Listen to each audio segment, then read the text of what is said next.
hope you're all having a good day. It's Selina and welcome back to my YouTube channel. So for today's video, I'm going to try some lipsticks from Gogo Tales. Ayan, yung kanilang Air Velvet Lip Gloss, and later we'll share my honest feedbacks about these products. So in short, this is going to be a product review but with a twist.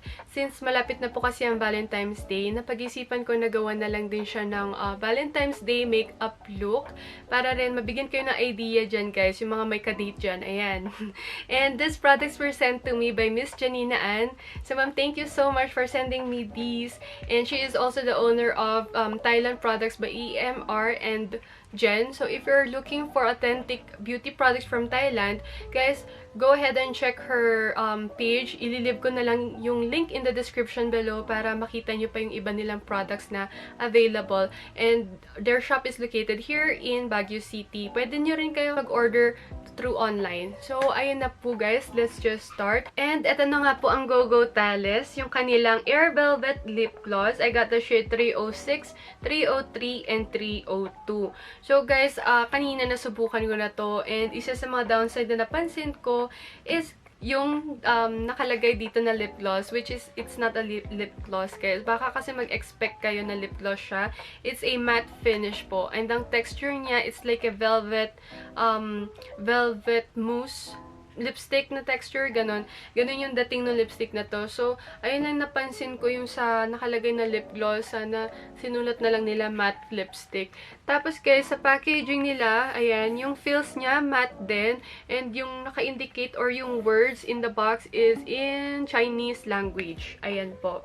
And when you open it, ganito na po yung itsura ng mismong lipstick. Ayan, yung container niya, matte texture din yung container mismo. Tapos para siyang gawa sa glass. Kaya mukha siyang classy.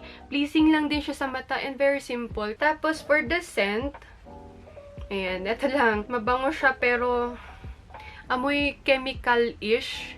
Guys, I'll be honest with you. Hindi ko naman sinisiran pero parang na-overpower yung chemical na amoy.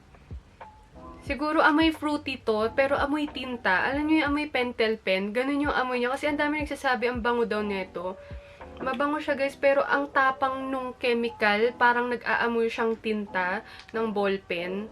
Now for the swatch test naman you guys, ayan, na-apply natin to. Ganyan. Ayan. So this glides on so easily. Very smooth lang siya. And ang ganda ng texture guys. Ayan na nga, para siyang velvet mousse yung texture ng lipstick na to.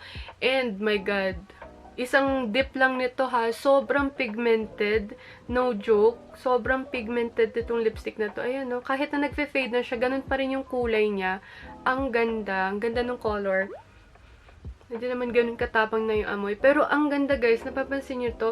And, ayun lang, color light pink kasi yung nandito, yung color ng packaging na to, yung container na to. But pag titignan nyo, this one is really dark. So, wag kayo masyadong mag-rely sa kulay ng container, sa shade mismo ng product. Pero this one, check naman natin to. Ito yung color orange nila. And 303 yung shade niya. Ayan. Subukan naman natin dito. Ayan guys. Grabe. Sa pigmentation yan. Panalo. Pigmentation guys. Sobrang ganda. Ayan. Ganito yung color niya guys. Oh. Ang galing. So, eto. Kuhang-kuha niya yung color. But for the pink one, hindi niya kuha. Kasi eto sobrang light na pink. And for the 306 naman, eto nagustuhan ko yung shade nito. Kasi gustong-gusto ko yung mga dark red. Or parang nasa tone ng brown. Ganyan. Ayan. Ganyan. Napansin ko, kaya madali din siyang i-apply. Kasi guys, yung applicator niya or yung mismong wand niya is in a doe foot form. Ayan. Ayan, nas-lunch siya ganyan. So, sobrang dali lang siyang i-apply na ganyan. Na guys, I'm gonna swatch it sa lips ko naman.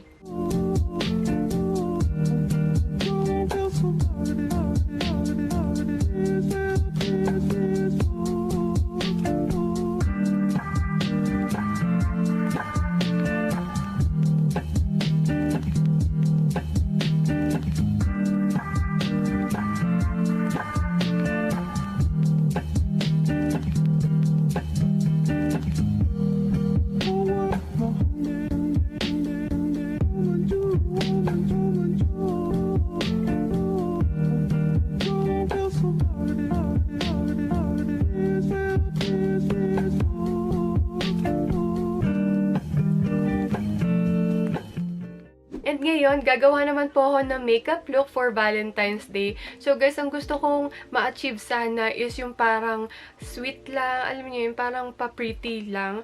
Although ito lang kasi nga yung shade na meron tayo, kaya mahihirapan ako since meron siyang orange, yung meron siyang tangerine na color, eh hindi ko alam kung saan ko siya gagamitin, kung ilalagay ko ba siya as an eyeshadow or for my cheeks or lips. Anyway, let's just start. Ayan, izo-zoom ko lang ng onte para makita nyo. Meron na po akong pulbo and kilay. Nag-lip balm lang ako. Ayan guys, ang gagamitin ko for my eyeshadow na lang is etong 303 nila. Ayan siya.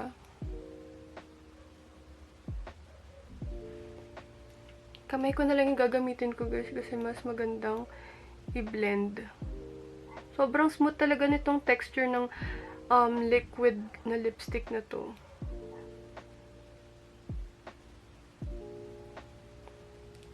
So, ganito na yung itsura ng ating eyeshadow. Ayan na siya. So, kapag onti lang talaga yung in-apply mo, hindi naman siya yung totally na orange na orange. Meron pa rin siya yung parang may pagka-brownish yung shade, which is, yun talaga yung gusto ko. Now, mag-a-apply lang ako ng darker shade. Gagamit na ako nitong detail na eyeshadow. Ito yung dark, ano nila, eyeshadow. Lagay ko na dito sa gilid.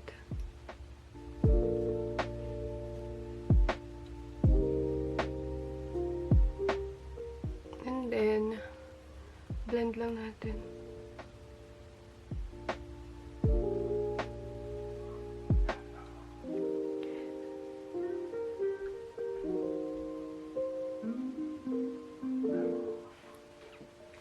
So, ganito lang yung magiging itsura ng aking eyeshadow. So, kung gusto nyo ng parang mas ano naman, mas malakas naman yung dating, lagyan lang natin siya ng glitter. Onting glitter lang.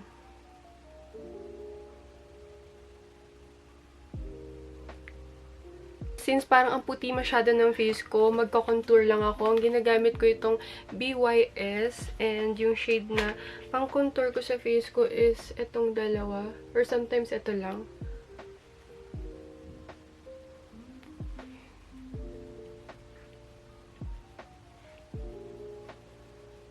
Napaka-importante na nagko-contour talaga guys. Kasi sometimes, kapag nagpulbo kayo, alam niyo yun, yung mukha kayong nagmumukhang siopaw, lalong lumalaki yung face. Kaya napaka-importante na nagko-contour tayo para ma-emphasize yung ating bone face, cheekbone, mga ganyan, yung ating jaw, and of course, ang ating ilong. For my winged eyeliner naman, itong Hyper Sharp yung gagamitin ko. And magsisimula lang ako dito.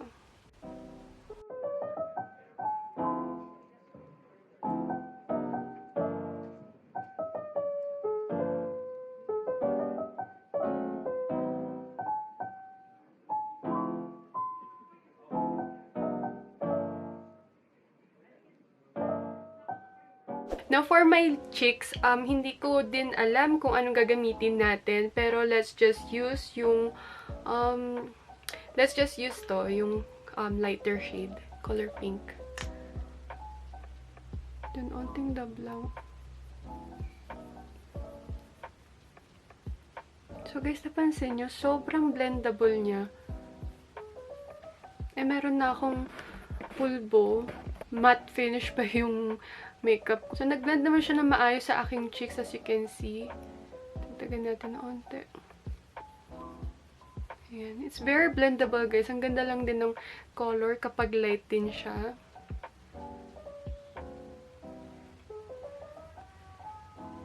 Ayan. Anti dito sa ilong. Para kung nga rin, nag-blush, ganyan, abot ilong. So, ganito na yung itsura ng ating makeup. Ayan.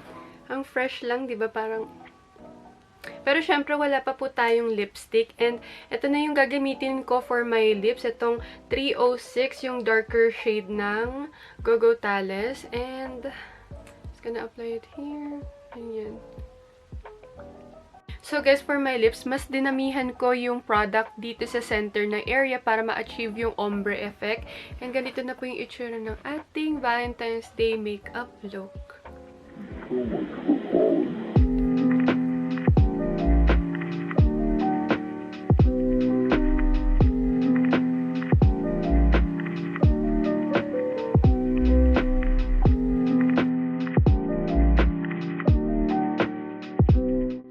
for my final thought, ayan guys, ang ganda naman ng makeup natin. And hindi ko ina-expect na itong orange na to, kaya niyang ma-achieve yung ganyang effect.